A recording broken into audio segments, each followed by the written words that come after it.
सोनपुर राज्य के एक गांव में सुखिया नाम का एक लकड़हारा रहा करता था। सुखिया बहुत ही गरीब था। वो इतना गरीब था कि जंगल में झोपड़ी बनाकर रहा करता था। उसके परिवार में उसकी 20 वर्षीय बेटी चारुलता और उसकी पत्नी लाजवंती रहते थे।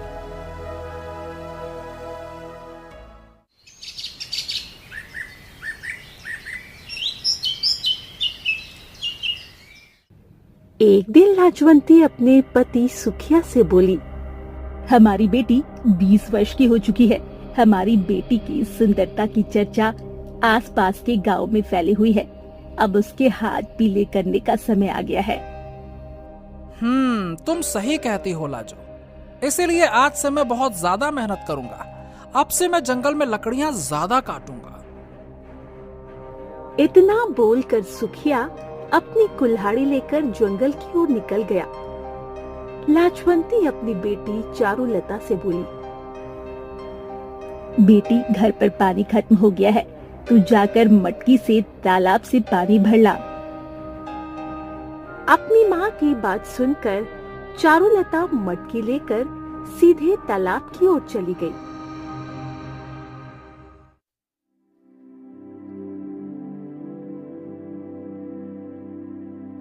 तालाब के एक तरफ जहाँ खेत थे, वहीं दूसरी ओर सुंदर जंगल। चारुलता उस तालाब से मटकी में पानी भरने लगी। तभी उसके कानों में किसी पुरुष की आवाज सुनाई दी। क्या तुम मुझे अपनी मटकी से पानी पिला सकती हो? मुझे बहुत तेज प्यास लगी है। चारुलता ने जैसे ही पीछे पलटकर देखा तो उसके सामने घोड़े पर एक सुंदर राजकुमार खड़ा हुआ था।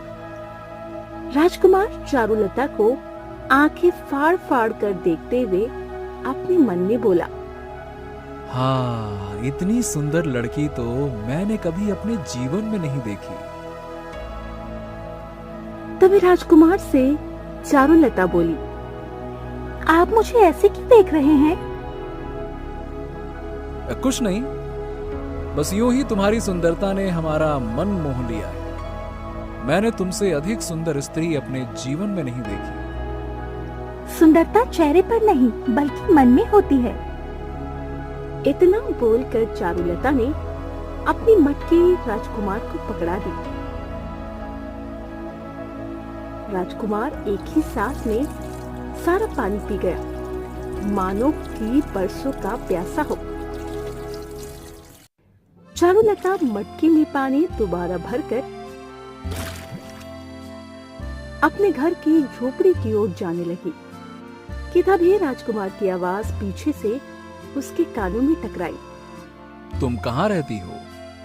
गरीब लोगों का ठिकाना कहीं नहीं होता, इसीलिए वो अक्सर तन्हाई में रहना पसंद करते हैं। इतना बोलकर चारुलता वहां से चली गई। राजकुमार जयदेव चारुलता के पीछे जाने ही वाला था कि तभी एक सैनिक की आवाज उसके कानों में आई। राजकुमार जयदेव, आप कहाँ चले गए थे? अब हमें राजमहल पहुंचना है। राजकुमार जयदेव मन महसूस कर सीधा उस सैनिक के साथ राजमहल की ओर चला गया। इधर शाम के समय सुखिया चिंतित अवस्था में अपनी पत्नी से बोला, हाँ, सोचा था कि ज्यादा लकड़ियां काटूंगा तो ज्यादा आमदनी होगी, मगर आज तो उतनी लकड़ियां भी नहीं बिकी जितनी बिका करती थी। मुझे लगता है हमें सोनपुर राज्य के राजा से मिलना चाहिए। कहते हैं सोनपुर राज्य के राजा संग्राम सिंह प्रजा की बहुत ज्यादा मदद करते हैं। तुम सही कहती हो। हम कल ही सोनपुर राज्य के लिए रवाना हो जाएंगे लाजवंती। लेकिन एक समस्या है, हमारे पास वहां धर्मशाला में ठहरने के लिए धन नहीं है। इस संसार में जंगल ही एक ऐसा होता है जहाँ पर रुकने के लिए धन की आवश्यकता नहीं होती। जैसे हम इस जंगल में रह रहे हैं, वैसे ही हम वहाँ भी जंगल में कोई न कोई ठिकाना ढूंढ ही लेंगे।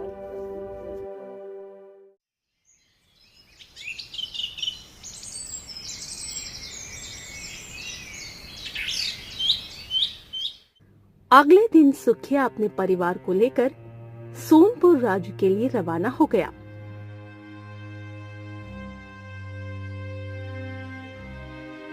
इधर राजकुमार जयदेव बेचैनी की आलम में अपने महल में बने हुए सुंदर कक्ष में टहल रहा था। तभी एक सैनिक राजकुमार के पास आकर बोला, महाराज ने आपको याद किया है राजकुमार। ठीक है, हम अभी आते हैं।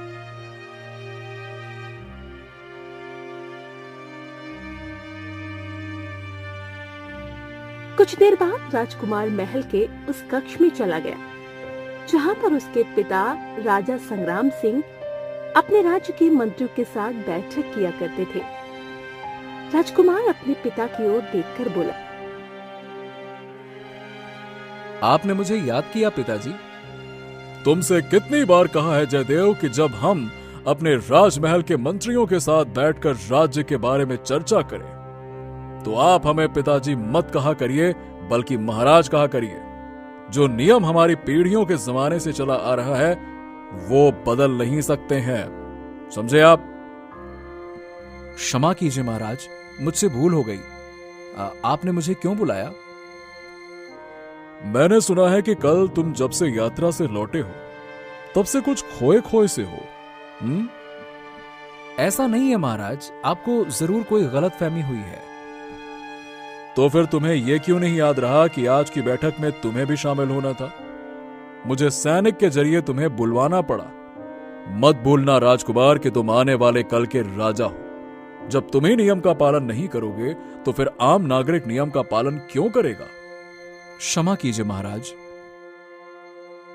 इतना बोलकर राजकुमार जयदेव वहां से चला गया।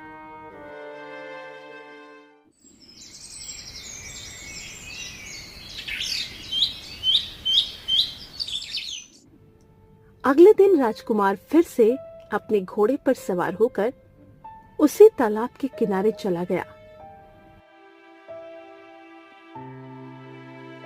वो चारुलता को पागलों की तरह ढूंढने लगा, मगर वो उसे कहीं नहीं मिली।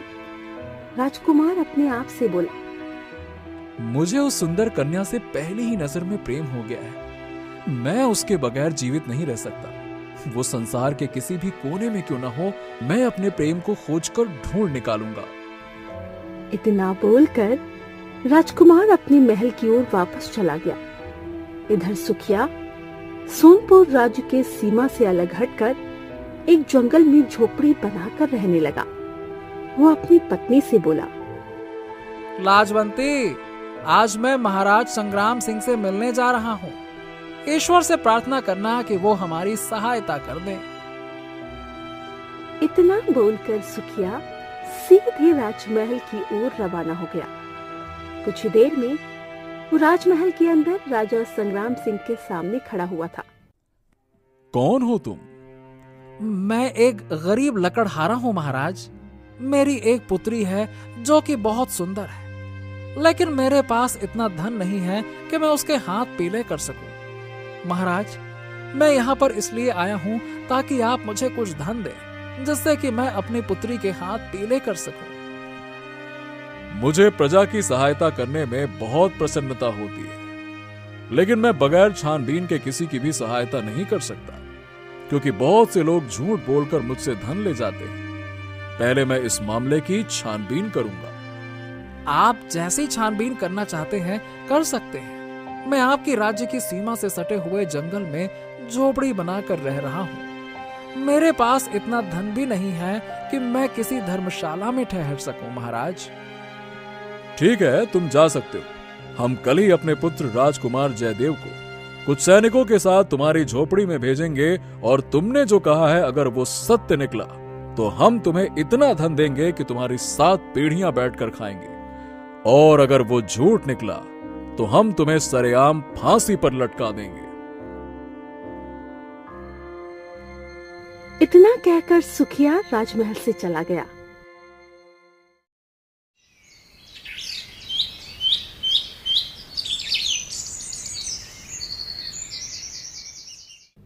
अगले दिन राजा संग्राम सिंह राजकुमार जयदेव से बोला, जयदेव, कुछ सैनिकों को लेकर महल की सीमा से सटे हुए जंगल की ओर निकल जाओ। देख कर आओ कि वहां पर कोई झोपड़ी बनी हुई है या नहीं। अगर बनी है तो तुम्हें वहां पर एक लकड़हारा मिलेगा, जिसका कहना है कि उसके पास उसकी पुत्री के हाथ पीले करने के लिए धन नहीं है। जाओ, जाकर सच्चाई का पता लगाओ। राजकुमार जयदेव उसी समय सैनिकों को लेकर निकल गया। कुछ देर में वो उस झोपड़ी के सामने खड़ा हुआ था। तभी उसकी नजर झोपड़ी के बाहर खेतों में चारुलता पर पड़ी। राजकुमार जयदेव तुरंत घोड़े से उतरकर चारुलता के पास जाकर बोला,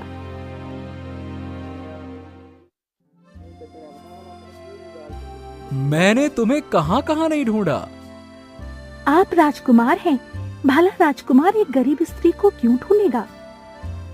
क्योंकि मैं तुमसे प्रेम करता हूं। ये सुनकर चारुलता बुरी तरह से घबराते हुए बोली, जरा धीरे बोलिए, कहीं आपकी बात आपके सैनिकों ने सुन ली और महाराज को बता दिया तो महाराज मेरे पूरे परिवार को ही जान से मार देंगे। तभी वहां पर सुखिया और उसकी पत्नी लाजवंती आकर खड़े हो गए। सुखिया हाथ जोड़ता हुआ राजकुमार जयदेव से बोला, यही है मेरी पुत्री। इसी के हाथ पीले करने के लिए मुझे धन की आवश्यकता है। मैं इसीलिए मदद मांगने के लिए आपके पिता महाराज संग्राम सिंह के पास गया था। आप स्वयं देख लीजिए कि मैं किस स्थिति में रह रहा हूँ और कितना गरीब हूँ। राजकुमार जयदेव सुखिया की ओर देखकर बोला, आपको अपनी पुत्री के लिए वर देखने की अब कोई आवश्यकता नहीं है। मैं आपकी पुत्री से विवाह करना चाहता हूँ। मुझे इससे पहले ही नजर में प्रेम हो गया है। क्या आपको मेरे प्रेम से कोई एतराज है? राजकुमार जयदेव की बात सुनकर सुखिया और लाजवंती हैरत से एक दूसरे की ओर देखने लगे। अगर मेरी पुत्री का विवाह आपके साथ हो जाता है तो मेरे लिए इससे बड़ी सौभाग्य की बात क्या होगी महाराज। ये सुनकर चारुलता बुरी तरह से शर्मा गई और वहां से चली गई।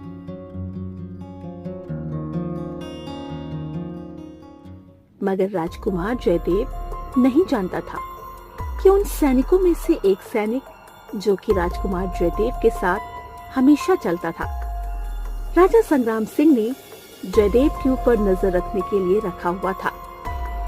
वो सैनिक राजकुमार की बातें बड़ी गौर से सुन रहा था। राजकुमार कुछ देर में चारुलता से बात करके वहां से चला गया और उस दिन के बाद राजकुमार जयदेव और चारुलता के मुलाकातों का सिलसिला शुरू हो गया। राजकुमार जयदेव रोज चारुलता से मिलने के लिए आने लगा। एक दिन चारुलता राजकुमार जयदेव से बोली, हमें इस तरह से मिलते हुए काफी समय हो गया है।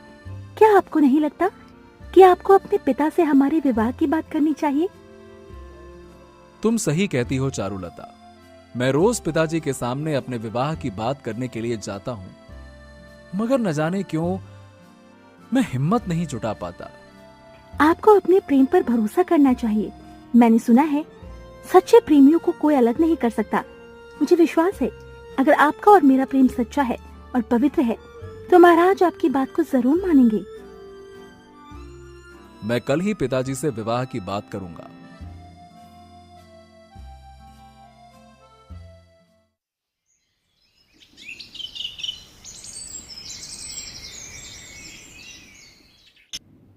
अगले दिन राजकुमार अपने पिता से बोला, पिताजी, मैं आपसे कुछ कहना चाहता हूँ। राजा संग्राम सिंह जयदेव की बात सुनकर क्रोधित होकर बोले, मैं जानता हूं कि तुम मुझसे क्या कहना चाहते हो। मैंने तुम्हें सच्चाई का पता लगाने के लिए भेजा था, ना कि गरीब लकड़हारे की पुत्री से प्रेम करने के लिए।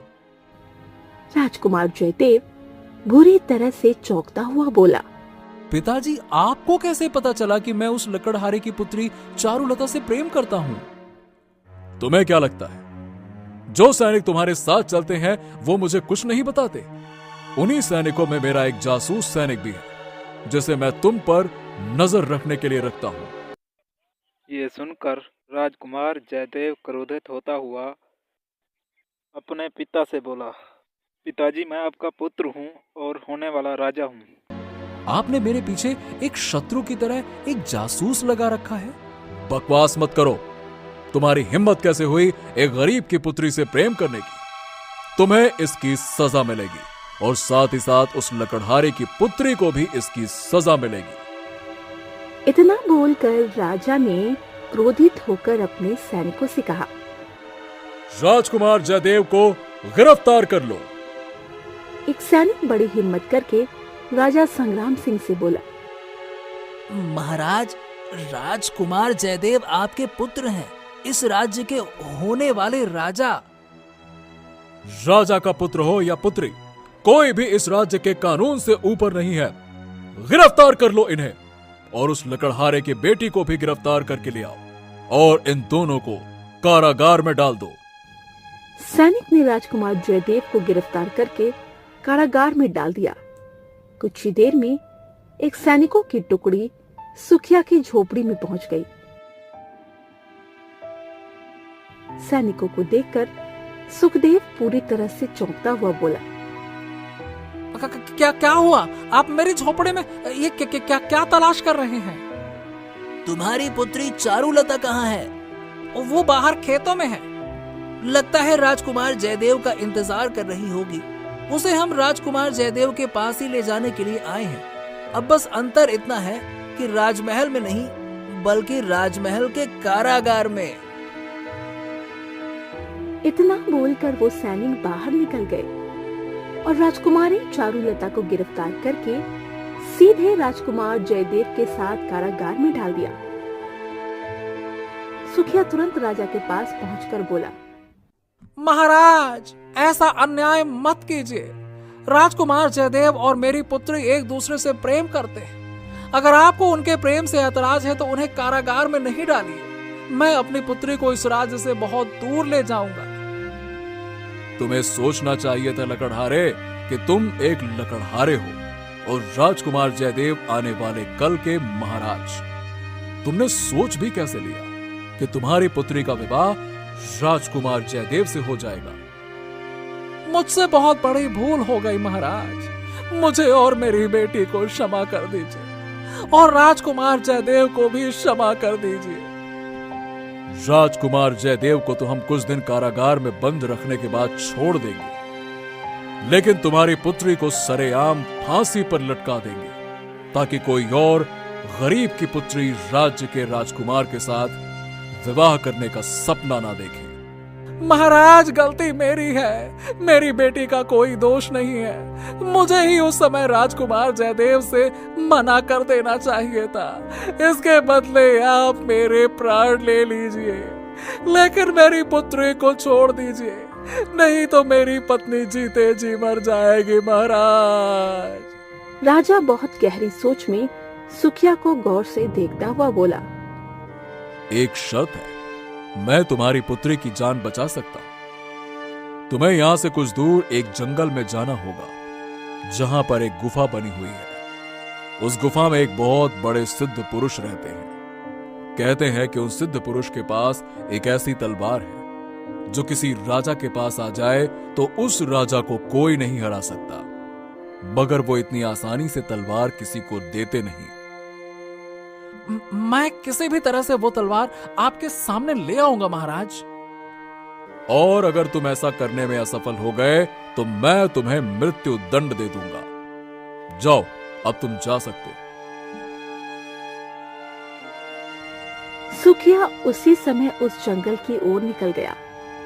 3 दिन लगातार चलने के बाद